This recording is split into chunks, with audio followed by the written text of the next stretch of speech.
ഏത് നിമിഷവും സംഭവിക്കാവുന്ന ഒരു ദുരന്തത്തിന് മുമ്പിൽ പകച്ചു നിൽക്കുകയാണ് കേരളത്തിലെ 40 ലക്ഷത്തോളം ജനങ്ങൾ. 110 വർഷം മുമ്പ് യാതൊരു ശാസ്ത്രീയ അടിത്തറയുമില്ലാതെ കെട്ടിയുയർത്തിയ ഒരു അണക്കെട്ട് ഒരു ജനസമൂഹത്തിന്റെ ഉറക്കം കെടുത്തുന്നു. ശാന്തമായി ഒഴുകുന്ന ഒരു നദി പെട്ടെന്ന് സംഹാര രൂപം പൂണ്ട് തങ്ങളുടെ ജീവൻ കവർന്നെടുക്കാൻ പാഞ്ഞെടുക്കുന്നത് അവർ ഭീതിയോടെ മനസ്സിലാക്കുന്നു.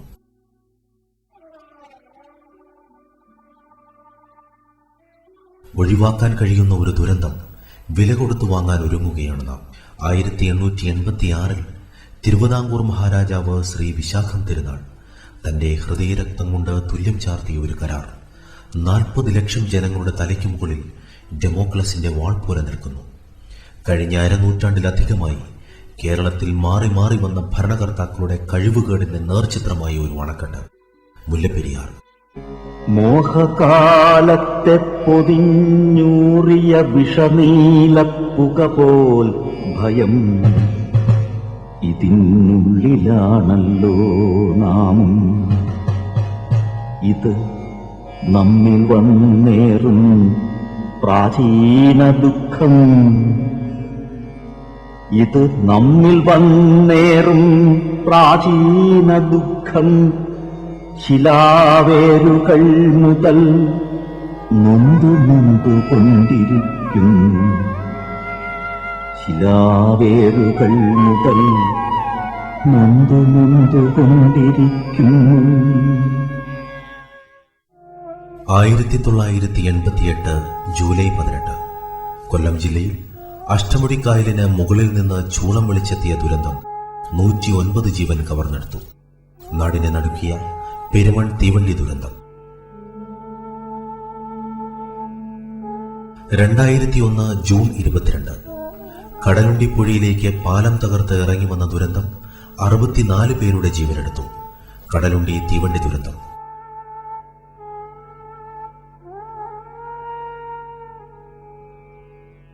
2004 ഡിസംബർ 26 അലറി വിളിച്ചെത്തിയ രാക്ഷസ തിരമാലകൾക്ക് മുമ്പിൽ ഒന്ന് കരയാൻ പോലുമാകാതെ മരിച്ചു വീണവരുടെ യഥാർത്ഥ കണക്കുകൾ പോലും ഇതുവരെ ലഭ്യമായിട്ടില്ല. പാഞ്ഞെടുത്ത തിരമാലകൾ കേരളത്തിലും 171 പേരുടെ ജീവൻ തകർത്തെറിഞ്ഞു. സുനാമി ദുരന്തം. അപ്രതീക്ഷിതമായി എത്തിയ ദുരന്തങ്ങൾക്ക് മുമ്പിൽ പകച്ചു നിൽക്കാനേ നമുക്ക് കഴിയൂ. തീവണ്ടി ദുരന്തവും സുനാമിയും ഒന്നും തടുത്തു നിർത്താൻ ആവില്ല.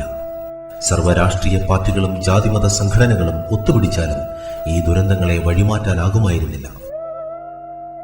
എന്നാൽ രാഷ്ട്രീയ ഇച്ഛാശക്തിയുണ്ടെങ്കിൽ, ജനങ്ങളോട് പ്രതിബദ്ധതയുണ്ടെങ്കിൽ 40 ലക്ഷം ജനങ്ങളുടെ മേൽ പതിക്കാവുന്ന ഒരു ദുരന്തത്തെ നമുക്ക് ഒഴിവാക്കാം. ചുണ്ണാമ്പും സുർക്കി മിശ്രിതവും കൂടി കെട്ടിയുയർത്തിയ ഒരു അണക്കെട്ടിൽ നിറഞ്ഞുകിടക്കുന്ന 450 ദശലക്ഷം ഘനമീറ്റർ ജലം 40 ലക്ഷം ജനങ്ങളുടെ ജീവന് വില പറയുന്നു. ഇത്രയും ഭീകരമായ ഒരു അവസ്ഥയിൽ ലോകത്തൊരിടത്തും ഒരു ഗവൺമെന്റും ഇത്തരം ഒരു സംവിധാനം നിലനിർത്തുകയില്ലെന്നുള്ളൊരു സത്യം. അപ്പോൾ അത് കേരളത്തിലെ ജനങ്ങളുടെ മുഴുവൻ തരമുള്ള ഒരു മനുഷ്യാവകാശ ലംഘനം തന്നെയാണ്. അവരുടെ തലമുറകളായുള്ള നിലനിൽപ്പിന്റെയും ജീവന്റെയും സ്വത്തിന്റെയും മുഴുവൻ സർവ്വവിനാശത്തിന് കാരണമാകുന്ന 2-3 ജില്ലയെ അതിന് വിധേയമാക്കുന്ന ഒരു സാഹചര്യം നിലനിർത്തുന്നത് ഗവൺമെന്റിന്റെ ഡ്യൂട്ടിയിൽ നിന്നുള്ള ഒരു മടങ്ങിപ്പോക്കാണ്. യാതൊരു സംശയമില്ല. 999 വർഷത്തേക്കുള്ള പാട്ടക്കരാറിലാണ് 50 വർഷം ആയുസ്സുള്ള മുല്ലപ്പെരിയാർ ഡാം നിർമ്മിച്ചത്. തേക്കടി വനത്തിനുള്ളിൽ പെരിയാർ നദിക്ക് കുറുകെ ബ്രിട്ടീഷ് എഞ്ചിനീയറായ പെന്നിക്കുക്കാണ് ഈ ഡാം നിർമ്മിച്ചത്. പെരിയാറ്റിലെ മലവെള്ളപ്പാച്ചിലിൽ നിർമ്മാണഘട്ടത്തിൽ 2 തവണ ഡാം തകർന്നു. തുടർന്ന് നിരവധി പ്രതിസന്ധികൾ അതിജീവിച്ച് 1895 പെന്നിക്കുക്ക് മുല്ലപ്പെരിയാർ ഡാമിന്റെ നിർമ്മാണം പൂർത്തിയാക്കി. തേക്കടി വനത്തിനുള്ളിലെ 8000 ഏക്കർ പ്രദേശമാണ് പാട്ടക്കരാറിന്റെ പരിധിയിൽപ്പെടുന്നത്. പ്രതിവർഷം 40,000 രൂപയായിരുന്നു പാട്ടം. ബ്രിട്ടീഷ് ഭരണം അവസാനിച്ചതോടെ നിലവിലുള്ള കരാറുകൾ റദ്ദാകേണ്ടതായിരുന്നെങ്കിലും മുല്ലപ്പെരിയാർ വിഷയത്തിൽ അതുണ്ടായില്ല. 1970 മെയ് 29 ഈ പാട്ടക്കരാർ പുതുക്കി. പാട്ടം ഏക്കറിന് 30 രൂപയായി ഉയർത്തി. മുല്ലപ്പെരിയാർ പാട്ടക്കരാർ പോലെ അതിപ്രധാനമായ ഒരു കരാർ 2 സംസ്ഥാനങ്ങൾ തമ്മിലുള്ളത് പുതുക്കുമ്പോൾ കേരളത്തിലെ നിയമസഭയുടെ അനുമതിയോടുകൂടി മന്ത്രിസഭാ തലത്തിൽ ചർച്ച ചെയ്തിട്ട് മാത്രമേ അത് ചെയ്യാൻ പാടുള്ളൂ. അല്ലാതെ കൊണ്ടുള്ളതിന് നിയമസാധുത തന്നെ ഇല്ല. ഇതിനിടെ ലാഭക്കൊതി മൂത്ത തമിഴ്നാട് ഇറച്ചിപ്പാലത്തിലൂടെ മുല്ലപ്പെരിയാർ ജലം ചോർത്താൻ തുടങ്ങി. നിമിഷനേരം കൊണ്ട് കൊല്ലം തേനി ദേശീയപാത തകർന്നു. ഗതാഗതം നിലച്ചു. മുല്ലപ്പെരിയാറിലുള്ള ജലത്തിന്റെ 1000-ലൊരംശം പോലും ഇറച്ചിപ്പാലത്തുകൂടി ഒഴുകിയില്ല. എങ്കിൽ പോലും ആ പ്രദേശത്തിനുണ്ടായ തകർച്ച മുല്ലപ്പെരിയാർ ഏൽപ്പിക്കാൻ പോകുന്ന ആഘാതത്തിനുള്ള മുന്നറിയിപ്പായി. ഏത് നിമിഷവും സംഭവിക്കാവുന്ന ഒരു വൻ ദുരന്തം തങ്ങളുടെ തലയ്ക്ക് മുകളിൽ നിൽക്കുന്നുവെന്ന യാഥാർത്ഥ്യം പെരിയാർ വാസികളുടെ മനസ്സ് തകർത്തു. മുല്ലപ്പെരിയാർ ഡാമിന്റെ തൊട്ടു താഴെയുള്ള വള്ളക്കടവ് ഗ്രാമം ഉറക്കമില്ലാത്തവരുടെ നാടായി മാറി. രാത്രികാലങ്ങളിൽ പെരിയാറ്റിലിറങ്ങി ജലനിരപ്പ് ഉയരുന്നുണ്ടോ എന്നവർ ശ്രദ്ധിച്ചു. അപരിചിതമായ ഒരു ശബ്ദം എവിടെയെങ്കിലും ഉണ്ടാകുന്നുവോ എന്നറിയാൻ ജനം കാതോർത്തു. വള്ളക്കടവ് മേഖലയിലെ കുഞ്ഞുകുട്ടികൾ മുതൽ വൃദ്ധർ വരെ ഭീതിയിലാണ് ദിനരാത്രങ്ങൾ കഴിച്ചുകൂട്ടിയത്. ഞങ്ങള് ഭയങ്കര ഭയപ്പെട്ടാണ് കഴിയുന്നത്. ഞങ്ങളുടെ വീടിന്റെ താഴെ വരെയായി വെള്ളം. ഞങ്ങള് വലിയ അത്യാവശ്യത്തിന് താഴോട്ട് ഇറങ്ങാൻ വരെ ഭയമാണ്. ഞങ്ങളുടെ വീടിന്റെ അടുത്തുള്ളവരെല്ലാം ഇപ്പൊ മാറിപ്പോയിക്കൊണ്ടിരിക്കുകയാണ്. പെരിയാർ തങ്ങളുടെ വീട്ടുമുറ്റത്തേക്ക് എത്തുന്നതിന്റെ ആശങ്ക ഈ കുരുന്നു മുഖങ്ങളിലുമുണ്ട്. ദിവസം തോറും ജലനിരപ്പ് ഉയർന്നു വരുന്നത് ഇവർ നേരിട്ട് മനസ്സിലാക്കുന്നു. അശുഭകരമായ ഒരു സംഭവം, ഒരു ദുരന്തം തങ്ങളുടെ ജീവിതത്തിലേക്ക് കടന്നു വരരുതേ എന്നിവർ പ്രാർത്ഥിക്കുന്നു. മുല്ലപ്പെരിയാർ ഡാമിനുണ്ടാകുന്ന ചെറിയൊരു തകരാർ പോലും ആദ്യം ബാധിക്കുന്നത് വള്ളക്കടവ് ഗ്രാമത്തെയാണ്. ഡാം വരികയാണെങ്കിൽ ഏറ്റവും അടുത്ത ഒരു 100ാമത്തെ ആളായിട്ട് എൻ്റെ കുടുംബം മരിക്കുമെന്നുള്ളതാണ് ഞാൻ കണക്കാടുന്നത്. അത്യാവശ്യ സാധനങ്ങളെല്ലാം പുറകെ കെട്ടി റെഡിയാക്കി വെച്ചിരിക്കുക. സർട്ടിഫിക്കറ്റുകളും മറ്റു കാര്യങ്ങളെല്ലാം, പിള്ളേരുടെ സർട്ടിഫിക്കറ്റ്, മറ്റ് സ്ഥലത്തിനുള്ള ആധാരങ്ങൾ, അങ്ങനെയുള്ള റെക്കോർഡുകൾ കംപ്ലീറ്റ് ഞങ്ങളെടുത്ത് മാറ്റി ദൂര സ്ഥലങ്ങളിൽ കൊണ്ടുവച്ചിരിക്കുക. മുല്ലപ്പെരിയാർ അണക്കെട്ടിൽ ജലനിരപ്പ് 136 കവിയുന്നതോടെ ശാന്തമായി ഒഴുകുന്ന പെരിയാർ സംഹാര രൂപം കൈവരിക്കും. കൃഷിയിടങ്ങളെ കീഴ്പ്പെടുത്തുന്ന പെരിയാർ വീട്ടുമുറ്റത്തുനിന്ന് വീട്ടിനുള്ളിലേക്ക് കയറാൻ തുടങ്ങിയതോടെ പലരും വീടുപേക്ഷിക്കാൻ തുടങ്ങി. മഴ കനക്കുന്ന ദിവസങ്ങളിൽ വള്ളക്കടവുകാർ സുരക്ഷിത കേന്ദ്രങ്ങൾ തേടി മല കയറും. എന്തെങ്കിലും അപകടമുണ്ടായാൽ കുട്ടികളെയും വൃദ്ധരെയും വികലാംഗരെയും രക്ഷപ്പെടുത്തുക എളുപ്പമല്ല. അതുകൊണ്ട് ഇങ്ങനെയുള്ളവരെ സന്ധ്യയാകുന്നതിന് മുമ്പ് തന്നെ സുരക്ഷിത കേന്ദ്രങ്ങളിലേക്ക് എത്തിക്കുന്നു. ജലനിരപ്പ് ഉയരാൻ തുടങ്ങുന്നതോടെ ഒരു കൂട്ടപലായനത്തിന്റെ അവസ്ഥയിലാണ് പെരിയാർ തീരം. ഇവിടെ നിൽക്കാൻ പേടിയ, വെള്ളം കൂടുതലില്ലയോ. വെള്ളം വന്നാലും ഇറങ്ങി നടക്കാനും ഓടാനും പറ്റത്തില്ലല്ലോ. മുല്ലപ്പെരിയാർ ഡാമിലെ ജലനിരപ്പ് ഉയർത്താൻ കടുംപിടുത്തം പിടിക്കുന്ന തമിഴ്നാട് സർക്കാർ കാണാത്തതൊന്നുണ്ട്, അഥവാ കണ്ടില്ലെന്ന് നടിക്കുന്ന ഒരു സത്യം. ഡാം തകർന്നാൽ ഇടുക്കി ഡാമിലേക്ക് പെരുവെള്ളപ്പാച്ചിലെത്തുന്നതിനിടയ്ക്ക് ഇരമ്പിയെത്തുന്ന വെള്ളം കവർന്നെടുക്കുന്ന ജീവനിൽ 60% തമിഴരാണെന്ന്. ഇടുക്കി ജില്ലയെ സംബന്ധിച്ചിടത്തോളം ഏറ്റവും കൂടുതൽ തമിഴ് ജനതകൾ തിങ്ങിപ്പാർക്കുന്ന ഒരു മേഖലയാണ്. അപ്പോൾ അത് മറ്റ് പുറത്തുനിന്നുള്ളതെന്ന് പറഞ്ഞാൽ തമിഴ്നാട് ഗവൺമെന്റിന്റെ ഉള്ളിൽ നിന്നുകൊണ്ട് തന്നെ ഇവിടെ വന്ന് അങ്ങനെ ഒരു ഫാഷ്വാലിറ്റി പറയുന്ന ഒരു സംഭവങ്ങളൊക്കെ ഇവിടെ നടക്കുന്നുണ്ട്. പക്ഷേ ഞങ്ങളിൽ ഒരിക്കലും ഇവിടെ താമസിക്കുന്ന തമിഴനോ മലയാളിക്കോ അങ്ങനെ ഒരു ഭാഷാഭേദമോ വേർതിരിവോ യാതൊന്നുമില്ല. വള്ളക്കടവ് മുതൽ അയ്യപ്പൻകോവിൽ വരെയുള്ള പ്രദേശങ്ങളിൽ പെരിയാർ തീരദേശങ്ങളിൽ താമസിക്കുന്ന ഭൂരിപക്ഷം വരുന്ന തമിഴ് കുടുംബങ്ങൾ തമിഴ്നാട് സർക്കാരിന്റെ നിലപാടുകളോട് എതിർപ്പുള്ളവരാണ്. ദാഹിച്ചു വലയുന്ന ലക്ഷക്കണക്കിന് തമിഴ് ജനങ്ങൾക്ക് കുടിനീരേകുന്നത് മുല്ലപ്പെരിയാറിൽ നിന്ന് ഒഴുകിയെത്തുന്ന ജലമാണ്. 7ഓളം ജില്ലകളെ ജലസമൃദ്ധമാക്കുന്നതും കൃഷിയോഗ്യമാക്കുന്നതും മുല്ലപ്പെരിയാറാണ്. ഈ ജലം നൽകില്ല എന്ന് ഒരിക്കലും കേരളം പറഞ്ഞിട്ടില്ല. മുല്ലപ്പെരിയാർ ജലനിരപ്പ് 115 അടിയിലേക്ക് താഴുമ്പോഴും ഈ ജലം തമിഴ്നാട്ടിലെത്തുന്നുണ്ട്. എങ്കിലും മുല്ലപ്പെരിയാർ ജലനിരപ്പ് 142 അടിയിലേക്ക് ഉയർത്തണമെന്ന് തമിഴ്നാട് പറയുന്നത് എന്തുകൊണ്ടാണ്? കുടിവെള്ള പ്രശ്നമല്ല തമിഴ്നാടിന്റേത്, മറിച്ച് മുല്ലപ്പെരിയാറിൽ നിന്ന് ഒഴുകിയെത്തുന്ന കോടികളുടെ ലാഭക്കച്ചവടത്തിലാണ് തമിഴ്നാടിന്റെ കണ്ണ്. മുല്ലപ്പെരിയാറിൽ നിന്ന് കൊണ്ടുപോകുന്ന ജലം കൊണ്ട് തമിഴ്നാട് ഉൽപ്പാദിപ്പിക്കുന്നത് 1000 കോടി രൂപയുടെ വൈദ്യുതിയാണ്. ലാഭക്കൊതിമൂത്ത് തമിഴ്നാട് കേരളത്തിലെ 35 ലക്ഷം ജനങ്ങളുടെ ജീവന് വില പറയുകയാണ്. മുല്ലപ്പെരിയാർ ഡാമിന് അപകട ഭീഷണിയുണ്ടെന്നും ജലനിരപ്പ് 142 അടിയാക്കുന്നത് ദുരന്തത്തിന് കാരണമാകുമെന്നും തമിഴ്നാടിനറിയാം.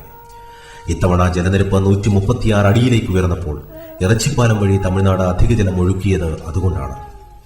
നാവികസേനയെ പരിശോധിക്കാൻ അനുവദിക്കാതിരുന്നതും അതുകൊണ്ട് തന്നെ. തമിഴ്നാട് പുറമേ അവകാശപ്പെടുന്നത് പോലെ മുല്ലപ്പെരിയാറിന് കരുത്തുണ്ടെങ്കിൽ ഇവിടെ വിശദമായ പരിശോധന നടത്തുന്നതിന് എന്താണ് തടസ്സം? നാവികസേന മുല്ലപ്പെരിയാർ ഡാമിന്റെ അടിത്തട്ടിൽ നിന്ന് ചിത്രമെടുക്കുന്നത് എന്തിനു തടയുന്നു? മുല്ലപ്പെരിയാറിൽ നിന്ന് കേരള പോലീസിനെ ഒഴിവാക്കണമെന്ന് എന്തിനാവശ്യപ്പെടുന്നു? ഈ ചോദ്യങ്ങൾക്ക് ഉത്തരം നൽകേണ്ട ബാധ്യത തമിഴ്നാടിനുണ്ട്. മുല്ലപ്പെരിയാർ അണക്കെട്ടിന് തകർച്ചയുണ്ടായാൽ ഒന്നിനു പുറകെ ഒന്നായി നിരവധി ദുരന്തങ്ങൾക്ക് അത് കാരണമാകും. മുല്ലപ്പെരിയാറ്റിൽ നിന്ന് ആർത്തലച്ചൊഴുകിയെത്തുന്ന ജലത്തെ ഇടുക്കി ഡാം താങ്ങി നിർത്തുമെന്ന വാദം അംഗീകരിക്കാനാവില്ല. ഇടുക്കിയും ചെറുതോണിയും കൂടാതെ നിരവധി ഡാമുകളുടെ തകർച്ചയിൽ അത് കലാശിക്കും. 1975 ചൈനയിലുണ്ടായ മഹാദുരന്തത്തിൽ പെൻക്വിനോ, ഷിമാൻഡൻ എന്നീ 2 ഡാമുകൾ തകർന്നു. ദുരന്തത്തിനിരയായ ഹെനൻ മേഖലയിൽ മാത്രം 2,30,000-ഓളം ആളുകൾ മരിച്ചു. ഇടുക്കിയിലും ഇത്തരമൊരു ദുരന്തം ആവർത്തിച്ചാൽ പെരിയാറ്റിലെ നിരവധി അണക്കെട്ടുകളാണ് തകരാൻ പോകുന്നത്. മുല്ലപ്പെരിയാർ പ്രശ്നത്തെ ഇപ്പോഴും ലാഘവബുദ്ധിയോടെ കാണുന്ന എറണാകുളം ഉൾപ്പെടെയുള്ള പ്രദേശങ്ങളിലെ ജനങ്ങൾ യാഥാർത്ഥ്യബോധത്തോടെ കാണേണ്ട പ്രശ്നം ഇതാണ്. മുല്ലപ്പെരിയാർ ഭീഷണി ഉയർത്തുന്നത് ഇടുക്കി ജില്ലയ്ക്ക് മാത്രമല്ല, സ്മാർട്ട് സിറ്റിയെ സ്വപ്നം കാണുന്ന അറബിക്കടലിന്റെ റാണിയെ, കേരളത്തിന്റെ വാണിജ്യ തലസ്ഥാനത്തെ ചരിത്രത്തിന്റെ ഭാഗമായി മാത്രം അവശേഷിപ്പിക്കാൻ കഴിയുന്ന ഒരു മഹാദുരന്തമാണ് നമ്മുടെ കൺമുമ്പിൽ തലയുയർത്തി നിൽക്കുന്നത്. 450 ദശലക്ഷം ഘനമീറ്റർ ജലമാണ് മുല്ലപ്പെരിയാർ അണക്കെട്ടിൽ സംഭരിച്ചിരിക്കുന്നത്. മുല്ലപ്പെരിയാർ ഡാം തകർന്നാലും ഈ ജലം മുഴുവൻ ഇടുക്കി ആർച്ച് ഡാമിൽ സംഭരിക്കാൻ കഴിയുമെന്ന് തമിഴ്നാട് അവകാശപ്പെടുന്നു. എന്നാൽ ഒരു ദുരന്തമുണ്ടായാൽ മുല്ലപ്പെരിയാറ്റിൽ നിന്ന് ജലം മാത്രമല്ല ഇടുക്കിയിലേക്ക് ഒഴുകിയെത്തുന്നത്. 20 കിലോമീറ്ററോളം പ്രദേശത്തെ ചതുപ്പാക്കി മാറ്റിക്കൊണ്ടാണ് ഈ ജലം പാഞ്ഞു വരുന്നത്. വൻമരങ്ങൾ, കെട്ടിടങ്ങൾ, പാറക്കെട്ടുകൾ, എല്ലാറ്റിനുമുപരി ആയിരക്കണക്കിന് മനുഷ്യ ശരീരങ്ങൾ, ഇതെല്ലാം തടഞ്ഞു നിർത്താനുള്ള ശേഷി കേരളത്തിന്റെ ഊർജ്ജ കലവറയായ ഇടുക്കിക്കുണ്ടാകുന്നു. തീർച്ചയായിട്ടും ഈ 450 ദശലക്ഷം ക്യൂബിക് മീറ്റർ ജലം പതിയെ ഒഴുകി വരുന്നതല്ല, മറിച്ച് വളരെ ഉന്നതമായ മർദ്ദത്തിലൂടെ ഒഴുകി വരുമ്പോൾ തീർച്ചയായിട്ടും ഇടുക്കി ആർച്ച് ഡാമിനും ഇനി ഇടുക്കി ആർച്ച് ഡാമിനും ഒന്നും സംഭവിച്ചില്ലെങ്കിൽ തന്നെ കുളമാവിനും താഴോട്ടുള്ള ചെറുതോണി ഡാമിനും എല്ലാം ഭീഷണിയായി. സമര പോരാട്ടങ്ങളിൽ ഉജ്ജ്വല ചരിത്രം എഴുതി ചേർത്ത ധീരന്മാരുടെ നാടാണ് കേരളം. ജീവിക്കാൻ വേണ്ടിയുള്ള പോരാട്ടത്തിൽ ഒരു നാട് പൂർണ്ണമായി ഇപ്പോൾ പങ്കാളികളാവുകയാണ്. തങ്ങളുടെ ജീവന് ഭീഷണി ഉയർത്തുന്ന എന്തിനേയും തകർത്തെറിയാൻ കഴിവുള്ള സമരവീര്യം മനസ്സിലും ശരീരത്തിലും ആവാഹിച്ചുകൊണ്ടാണ് ഈ രണഭൂമിയിൽ ഇവർ നിൽക്കുന്നത്. ഇക്കാലം അത്രയും നടന്ന പോരാട്ടങ്ങളിൽ തങ്ങൾക്ക് താങ്ങായി തങ്ങൾ മാത്രമേ ഉള്ളൂ എന്ന തിരിച്ചറിവ് ഇവരുടെ സമരവീര്യം വർദ്ധിപ്പിക്കുന്നു. എന്തിനും ഏതിനും നാടിനെ നിശ്ചലമാക്കുന്ന രാഷ്ട്രീയ നേതൃത്വങ്ങൾ ഈ പോരാട്ട ഭൂമിയിൽ തങ്ങൾക്കൊപ്പം ഇല്ല എന്ന തിരിച്ചറിവിലാണ് പെരിയാർ തീരവാസികൾ. അതുകൊണ്ട് തന്നെ ഒരു രാഷ്ട്രീയ പ്രസ്ഥാനങ്ങളോടും ഇവർ സഹായം അഭ്യർത്ഥിക്കുന്നുമില്ല. എത്ര കൂറ്റൻ പ്രതിബന്ധങ്ങളെയും തകർത്തെറിയാൻ കഴിയുന്ന ആത്മവീര്യവുമായി ഒരു ജനതതി ജീവൻ മരണ പോരാട്ടത്തിലേക്ക് എത്തുകയാണ്.